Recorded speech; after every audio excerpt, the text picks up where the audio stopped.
आपने कहा था झोला लेके आया हूं, झोला लेके जाऊंगा। मैं उन्हें झोला स्टेट बैंक ऑफ इंडिया की तरफ से एक झोला, एक मैं उनको हैट बहुत पहन करके सैनिकों के बीच में फोटो खिंचाते हैं, सेल्फी लेते हैं, इसलिए मैं उनको एक हैट देना चाहता हूं।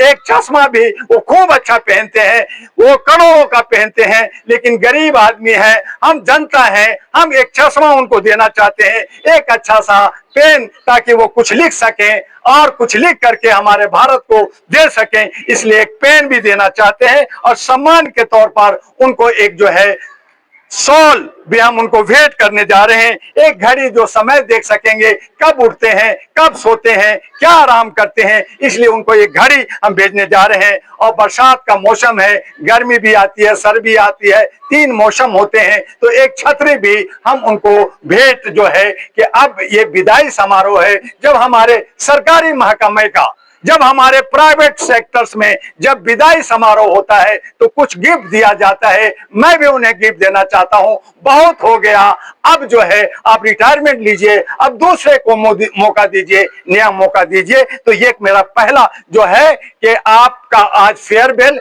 75 साल।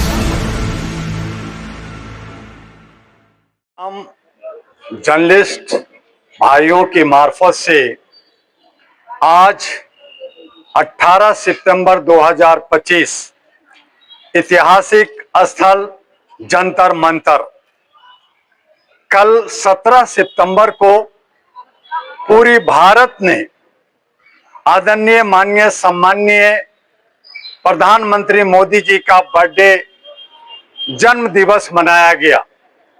हजारों हजार योजनाएं, परियोजनाएं दी गई। बिहार के अंदर, मध्य प्रदेश के अंदर और दिल्ली के मुख्यमंत्री रेखा गुप्ता ने सैकड़ों सौगात देश के प्रधानमंत्री को सौंपा गया। ये प्रधानमंत्री, आप सबको याद होगा कि इन्होंने कहा था कि 72 साल पूरा होने के बाद मैं सत्ता गद्दी छोड़ दूंगा। 72 साल तो पहले हो गया। 17 सितंबर 2025 को 75 साल के हो गए और हमारे आदरणीय आरएसएस के भागवत मोहन जी ने अनाउंसमेंट किया था, मोदी जी ने भी अनाउंसमेंट किया था कि 75 साल होते ही मैं रिटायरमेंट ले लूंगा। आपको मालूम होना चाहिए कि सेंट्रल गवर्नमेंट के अंदर जितने भी चाहे नौकरशाह हैं, चाहे आईएएस हो, आईपीएस हो, चाहे हमारे फौजी भाई हो, चाहे हमारे पुलिस भाई हो, सबकी रिटायरमेंट होती है। उसके बाद उनको पेंशन होता है। पेंशन मिलता नहीं मिलता वो अलग बात है, लेकिन उनकी रिटायरमेंट होता है। सरकारी हर महकमे में और प्राइवेट हर महकमे में रिटायरमेंट का एज होता है। लेकिन दुर्भाग्य है कि ये हमारे जो राजनीतिज्ञ हैं उनके यहाँ कोई रिटायरमेंट नहीं है। वादा करते हैं, कहते हैं, उस पर पूरा नहीं होता। तब डॉक्टर दुआ ने जो 2013 में इसी जंतर मंतर पर पहली बार इसी तरह से एक बैनर लगा करके आवाज दिया था कि ईवीएम हटाओ, चोरी हो रहा है ईवीएम में। लोगों ने मुझे पागल कहा था, लोगों ने कहा कि ये मेन गढ़ंते बातें कर रही है। लेकिन 15 साल के बाद आज तमाम विपक्ष, तमाम पार्टियां पूरे भारत में आवाज दे रही है, वोट चोरी हो रहा है, वोट चोर गद्दी छोड़ का नारा लगा रहे हैं, शोर मचा रहे हैं और अपना जो है राजनीतिक रोटी सेक रहे हैं। तब होश नहीं था। सरकार बनी 2014 में, सरकार बनी 2019 में, सरकार बनी 2024 में, और अब चीख रहे हैं। और इसी जंतर मंतर पर 2015 में इसी तरह से बैनर लगा करके मैंने आवाज दी थी मेन रोड पर कि भाजपा हराओ, देश बचाओ। फिर कहा, फिर दुआ पागल हो गया, मुझे पागल कहा गया। लेकिन 15 साल के बाद आज तमाम पार्टियां, तमाम विपक्ष, तमाम संस्थाएं चीख रही है, चिल्ला रही है हर जगह, चाहे जंतर मंतर हो या बॉम्बे की आजाद मैदान हो या भारत के हर कोने में कह रही है भाजपा हराओ, देश बचाओ। आज वो चीख रही है।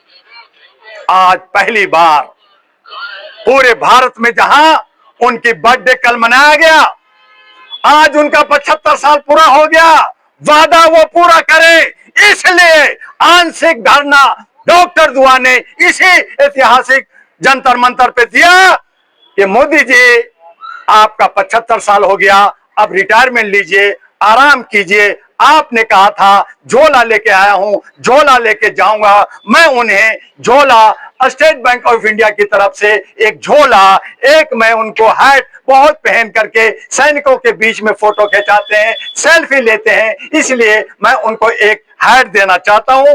एक चश्मा भी वो खूब अच्छा पहनते हैं, वो करोड़ों का पहनते हैं, लेकिन गरीब आदमी है, हम जनता है, हम एक चश्मा उनको देना चाहते हैं, एक अच्छा सा पेन, ताकि वो कुछ लिख सकें और कुछ लिख करके हमारे भारत को दे सकें, इसलिए एक पेन भी देना चाहते हैं। और सम्मान के तौर पर उनको एक जो है शॉल भी हम उनको भेंट करने जा रहे हैं। एक घड़ी जो समय देख सकेंगे, कब उठते हैं, कब सोते हैं, क्या आराम करते हैं, इसलिए उनको एक घड़ी हम भेजने जा रहे हैं। और बरसात का मौसम है, गर्मी भी आती है, सर्दी आती है, 3 मौसम होते हैं, तो एक छतरी भी हम उनको भेंट जो है कि अब ये विदाई समारोह है, जब हमारे सरकारी महकमे का, जब हमारे प्राइवेट सेक्टर्स में जब विदाई समारोह होता है तो कुछ गिफ्ट दिया जाता है। मैं भी उन्हें गिफ्ट देना चाहता हूं। बहुत हो गया, अब जो है आप रिटायरमेंट लीजिए, अब दूसरे को मौका दीजिए, नया मौका दीजिए। तो ये मेरा पहला जो है कि आपका आज फेयरवेल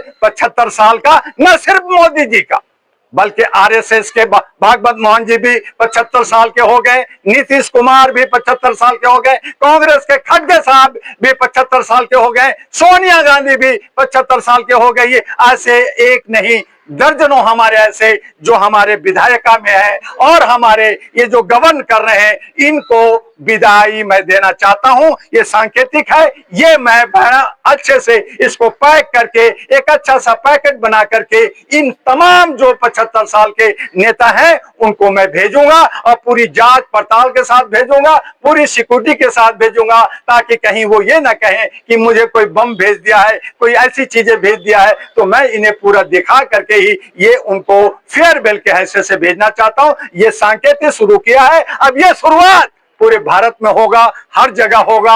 अभी मेरी बात लोगों की अटपटा लग रहा है, बुरा लगेगा कि ये क्या कह रहे हैं, देश के प्रधानमंत्री को ये फेयरवेल देने जा रहे हैं, लेकिन फेयरवेल तो देना ही पड़ेगा। जब जा रहे हैं तो कुछ गिफ्ट देना होगा, हमें एक थैला देना होगा, तो कि थैले में जो भी समेट के ले जाना है वो जा सके। 35 साल उन्होंने भीख मांगा है, 35 साल वो जो जंगलों में घूमे हैं, 30-35 साल उन्होंने चाय बेचा है, तो इस तरह से उनका तो 100 साल से ऊपर उम्र हो जाता है। लेकिन अभी हम 75 साल जो उनका बायोलॉजिकल है, हालांकि वो बायोलॉजिकल अपने को नहीं मानते हैं, वो कहते हैं कि मैं जो है विष्णु का अवतार हूं, मैं तो ऊपर से आया हूं। फिर वो रोते हैं, कुछ लोग गालियां देते हैं, माँ को गाली दिया, उसने दिया, तो फिर आप बायोलॉजिकल खुद ही प्रूफ करें, तो कितना जुमलाबाजी चलेगा। ना हमारे नौजवानों को रोजगार 2 करोड़ मिला, ना हमें 15 लाख मिला, क्या पता इंटरेस्ट जोड़ करके वो 15-15 करोड़ देने की तैयारी कर रहे हो। योजना पर योजना हो रहा है इसी बिहार में। कल उन्होंने हजारों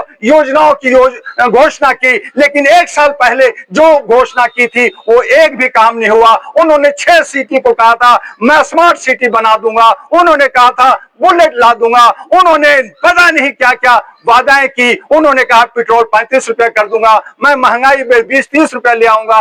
क्या कुछ हुआ, क्या कुछ मिला, ये जनता जानती है। लेकिन क्या है कि लोग आरक्षण मांगते हैं, कुछ हिस्सा मांगते हैं, कुछ अधिकार मांगते हैं, लेकिन जो मुख्य मुद्दा है जिस पे हमें संविधान को बचाने की जरूरत है, आज हमें जरूरत है कि आज हमारा जो लोकतंत्र है वो कैसे बचेगा, उसके अंदर अधिकार और न्याय जस्टिस कैसे मिलेगा, इस पे कोई बात नहीं करता। आज अंदर अंदर लोग जल रहे हैं, जिसको कहते हैं जनाक्रोश। आज चाहे सरकारी लोग हो, चाहे सेंट्रल गवर्नमेंट में हो, चाहे स्टेट गवर्नमेंट में हो, चाहे प्राइवेट में हो, अंदर अंदर जल रहे हैं। लेकिन सबके मुंह में ताला सा लग गया है, सब सिले हुए हैं, सब डरे हुए हैं, सब सहमे हुए हैं, मेरी नौकरी चली जाएगी, मुझे मारा जाएगा, मुझ पे गलत गलत केस कर करके जेल भेज दिया जाएगा, डंडा मारा जाएगा। इन डर से सब कांप रहे हैं और एक जो है दो बंदे लोग छड़ियां चला रहे हैं। आपको पता है जर्नलिस्ट महोदय कि श्रीलंका में जन आंदोलन हुआ, बांग्लादेश में हुआ, पाकिस्तान में हुआ, अफगानिस्तान में हुआ और अभी अभी नेपाल को जलता हुआ आपने देखा। अगर यही हालत जो अंदर अंदर रहा है, ये ज्वालामुखी, ये भूकंप अगर उठा पड़ा, आज तो मैं अकेला हूं, आज तो मैं अकेला आवाज दे रहा हूं, उन साथियों के साथ दे रहा हूं, लेकिन यही उफान अगर भारत में निकल गया तो हमारा सैनिक कितना है, हमारा पुलिस कितना है जो वो संभाल पाएंगे। जिस तरह से अंग्रेज सिर्फ 5 से 10 हजार लोग थे और हमारे ही भारत के सारे सैनिक थे। और जो है जब जालियांवाला बाग का कांड हुआ था, जनरल डायर ने जब आदेश दिया था तो हमारा सैनिक, भारत का सैनिक ने हमारे भारतीयों पे गोली चलाया था। वो आदेश का जो है गुलाम होते हैं, वो आदेश पर वो काम करते हैं, लेकिन एक भारतीय भारतीयों का खून बहाओगे और आप फूर हो जाओगे, ये नहीं चलेगा। इसलिए हमने कहा कि यह हमारा संविधान और लोकतंत्र को बचाना है तो उसमें आमूल चूल परिवर्तन करना होगा। जो आज हम चुनाव आयोग पे उंगलियां उठा रहे हैं, सब अलग अलग शोर मचा रहे हैं, उसका एक सिस्टम है कि जनता की सरकार जनता के हाथ में होनी चाहिए। आज कह रहे हैं कि हमारा पहले बैलेट में चोरी होता था, उसको लूट लिया जाता था, बक्से लेके जाते थे और डीएम और एसडीएम चोरी करता था, स्ट्रांग रूम बदल दिया जाता था। उसमें टीएन शेषन ने एक नया व्यवस्था लाया कि हमें ईवीएम से चुनाव करनी है। हमें नहीं मालूम था कि इसमें भी चोरी होगा, ईवीएम में चोरी होने लगा। अब कह रहे हैं ईवीएम में चोरी हो रहा है, ईवीएम को हटाओ, गद्दी वोट छोड़ गद्दी छोड़। अरे वे गद्दी छोड़, फिर तुम भी ईवीएम में आ जाओगे, तुम भी ईवीएम में आ जाओगे, सब पार्टी यही करेगा। तो ईवीएम हटाओ, यानी कि वोट छोड़ ईवीएम हटाओ। तो तीसरा विकल्प क्या बनता है? अब अगर हम शाइनिंग इंडिया की तरफ जा रहे हैं, अगर हम इलेक्ट्रॉनिक दुनिया की तरफ जा रहे हैं, अब अगर हम मोबाइल से हर सामान खरीदते हैं, अपना लेन देन करते हैं, बैंक से लेन देन करते हैं, तो सारा वोट हमारा मोबाइल से या कंप्यूटर से क्यों नहीं हो सकता? एक स्क्रीन ऐसा ही लग जाएगा और उसके अंदर जब वोट पड़ेगा तो एक चेहरा भी आएगा, नंबर भी आएगा, कोड भी आएगा और उसकी पहचान होगी। उससे हमारा खुल्लम खुल्ला मतों का हिसाब होगा, उसमें कम खर्च होगा, उसमें बहुत सारे बहस की जरूरत होगी। और जो आज राहुल गांधी जगह जगह कह रहे हैं कि एक व्यक्ति 100 वोट दे रहा है, एक व्यक्ति एक घर के अंदर 500 लोग रहते हैं, एक एड्रेस पे 0 घर दिखाते हैं, वो सारी समस्या अगर हम डिजिटल में जाएंगे तो वो सारी समस्या एक साथ फुर हो जाएगा। लेकिन समस्या का समाधान लोग नहीं ढूंढते, लोगों को गुमराह करते हैं, लोगों को आवाज देते हैं। कल कांग्रेस चोर था, आज कांग्रेस अच्छा दिख रहा है, कल बीजेपी चोर था, आज अच्छा दिख रहा है। तो यही चट्टे बट्टे, एक थाली के चट्टे बट्टे, चाहे कांग्रेस हो, चाहे बीजेपी हो, चाहे अन्य क्षेत्रीय पार्टी हो, ये सब देश को लूट रहे हैं, सबको गुमराह कर रहे हैं। और जनता के बीच में जो हमारे नौकरी करने वाले हैं, वो अपना घर परिवार चलाना चाहते हैं, 2 रोटी खाना चाहते हैं, सैलरी लेना चाहते हैं, उनको भी नहीं मिलता। बुजुर्गों का सम्मान नहीं मिलता, उनको पेंशन समय पे नहीं मिलता, बच्चों की सम्मान नहीं मिलता, महिलाओं को नहीं मिलता और सिर्फ जुमलाबाजी से देश चल रहा है। तो देश की तरक्की कैसे होगा? विश्व गुरु कैसे बनेगा? आप सोने की चिड़िया कैसे बनेंगे? इन तमाम चीजों को लेकर हम लोग जो है इस बात को कर रहे हैं कि हमारा जो है कि एक नया विकल्प, नया अल्टरनेटिव, एक नया विकल्प लाना होगा। और वो नया विकल्प क्या होगा कि सबसे पहले हमें मानवता को कायम करना होगा। No caste, no colour, no religion, no कोई किसी तरह का डिस्ट्रीब्यूशन होगा, सभी एक होंगे। समानता के साथ मानवीय मूल्यों को, इंसानियत और ह्यूमैनिटी को कायम करना होगा। जो आज नफरत की बाजार है, जो एक दूसरे को लड़ाते हैं, उसको खत्म करना होगा, तभी देश की तरक्की करेगी। दूसरा उसमें है कि हमारा जो पॉलिटिकल जो सिस्टम है उसमें पॉलिटिकल अमेंडमेंट एक्ट होनी चाहिए, जिसमें जो है चुनाव आयोग जो मनमानी करती है वो नहीं कर सके और जनता का जनता द्वारा हो सके। और जहां तक ये फ्री का रेवड़ी बांटने का सारा नेता लोग करते हैं, वो सब उसका एफिडेविट नहीं भरते। हाईकोर्ट सुप्रीम कोर्ट से एफिडेविट भरे कि मेरी ये एजेंडा है, ये मैं पूरा करूंगा, अगर नहीं करूंगा तो मेरी सदस्यता जाएगी, मैं जो है हमेशा के लिए जो है अयोग्य हो जाऊंगा, चुनाव नहीं लड़ूंगा, मेरी चल संपत्ति जब्त हो गई। ऐसा कोई नहीं कहता, सब जुमलाबाजी करता है, चुनाव के बाद में कहता है ये चुनावी स्टंट था। इस तरह से पब्लिक झूठा बनता है। अगर मुफ्त में देना है तो हमारे नौजवानों को आप जो है शिक्षा मुफ्त में कर दो, करोड़ों अरबों रुपया जो लूट हो रहा है एजुकेशन पे वो बंद हो जाएगा। आपको अगर लगता है तो भारत के तमाम जनता को जो है स्वास्थ्य फ्री कर दो। दवाइयों में जो चोरी हो रही है, 1 रुपया की दवाई 10,000 में बेचा जा रहा है, सारे मेडिकल में लूट हो रहा है, वो सब बंद हो जाएगा। मेरा स्वास्थ्य ठीक होगा, मेरा जहन, मेरा जो एजुकेशन होगा, मेरा मानसिक संतुलन ठीक होगा, तो हम कमा खा लेंगे और हम आत्मनिर्भर हो जाएंगे और देश आगे बढ़ जाएगा। लेकिन मुख्य मुद्दा को खत्म कर करके मैं थोड़ा बिजली दे दूंगा, उसमें चोरी, मैं थोड़ा पानी दे दूंगा, मैं तुम्हें स्कूटर दे दूंगा, मैं तुम्हें लैपटॉप दे दूंगा, तो इस तरह का हमें जो है मुफ्तखोरी करके चावल दे दूंगा, ये दे दूंगा, इस तरह से हमें भिखमंगा बनाया जा रहा है और हमारी मानसिक गुलाम बनाया जा रहा है और हमें इस हालात में पैदा कर दिया जा रहा है कि हम कुछ नहीं करेंगे और अगर नहीं मिलेगा तो चोरी करेंगे, डकैती करेंगे, राहजरी करेंगे, एक दूसरे को मारेंगे और पीटेंगे और फिर कहेंगे कि हमारा सिक्योरिटी नकारा है, वो कुछ नहीं कर रहा, लाइन एंड ऑर्डर बिगड़ गया है। क्योंकि आपने सिस्टम ऐसा गलत कर दिया, लाइन एंड ऑर्डर तो बिगड़ेगा ही और ऐसा लाइन एंड ऑर्डर बिगड़ेगा जो नेपाल में बिगड़ा, अगर भारत में बिगड़ा तो आप देखते रह जाएंगे, कोई संभालने वाला नहीं होगा। इसलिए डॉक्टर दुआ का कहना है कि इन्हीं जो हमारा आंशिक है इसको हमें पॉलिटिकल अमेंडमेंट एक्ट पॉलिटिकल में भी बदलना होगा। हमें जो है एक सामाजिक सरोकार में और जो संस्कृति सरोकार है उन सब से एक दूसरे से जुड़े होते हैं और जब तक हमारा विधायिका ठीक नहीं होगा तब तक न्यायपालिका, मैं न्यायपालिका में 40 साल से लगातार काम कर रहा हूं, मैं नालसा सुप्रीम कोर्ट से जुड़ा हुआ हूं, मैं जानता हूं कि वहां कितनी गंदगियां फैली है। क्यों फैली है? क्योंकि हमारा विधायिका गलत है। अगर विधायिका ठीक होगा तो न्यायपालिका ठीक होगा, अगर विधायिका ठीक होगा तो कार्यपालिका ठीक होगा, अगर विधायिका ठीक होगा तो हमारी जो स्ट्रीम मीडिया, जिसको गोदी मीडिया कहते हैं, पेड मीडिया कहते हैं, आज अगर मैं 1 करोड़ 2 करोड़ रुपए खर्च करता तो आप देखते हैं कि यहाँ पे हजारों मीडिया की भीड़ लगी होती, लोगों को कहते हैं आपको खाना खूब खिलाएंगे, खूब बिरयानी खिलाएंगे, आपको यहाँ जगह नहीं मिलता, पुलिस परेशान होती, किसको कहां किधर करूं। लेकिन सच्चाई के साथ मैं काम करता हूं, ईमानदारी के साथ मैं काम करता हूं, मैं अकेला हूं, कोई बात नहीं है, आवाज हमारी वही रहेगी, सच्चाई की आवाज रहेगी, झूठा काम हम लोग नहीं करते। और यही वजह है कि आज चाहे वो पुलिस महकमा हो, चाहे हमारा और मिनिस्ट्री में हो, वो सब जानते हैं कि डॉक्टर दुआ किस क्लेवर का आदमी है और क्या मांग करता है। और यही जब 5 साल 10 साल 20 साल गुजरता है तो फिर इसी पर लोग राग अपनाते हैं, वो ठीक कहा था, वो पागल दुआ जो है ठीक कहा था, और बाद में जागते हैं। मेरा काम जगाना है, मैं जगाने का काम कर रहा हूं, लोगों को बताने का काम कर रहा हूं कि भाई ये सही राह है, इस राह पे चलोगे तो अपना लोकतंत्र बचाओगे, अपना संविधान बचाओगे, नहीं तो झंडा उछालते रहो, आपका लोकतंत्र नहीं बचेगा। जैसे गौतम बुद्ध के नाम पर भी बहुत धरना प्रदर्शन आंदोलन हो रहा है, लेकिन वो क्या हो रहा है, एक्ट 1949 नहीं हट रहा है, वहां भी ब्राह्मणवाद और भंते की लड़ाई है। तो लड़ाई लड़ते रहिए, जब सिस्टम आपका सही नहीं होगा तो आप कुछ भी मांग करते रहिए, भीड़ लगाते रहिए, उससे कुछ नहीं होगा।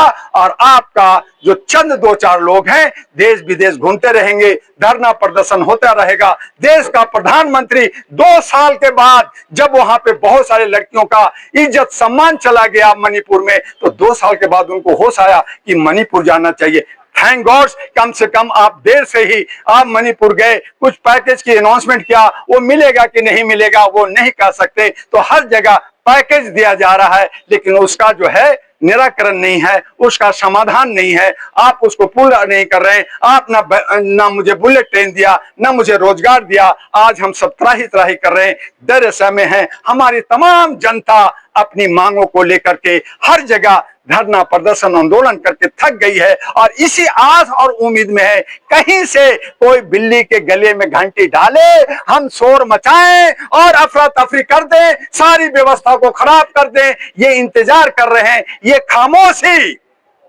खामोशी भी बता रही है कि एक दिन ऐसा आगाज आएगा। ये खामोशी, ये शांति ये बता रही है कि एक दिन जन क्रांति होगा।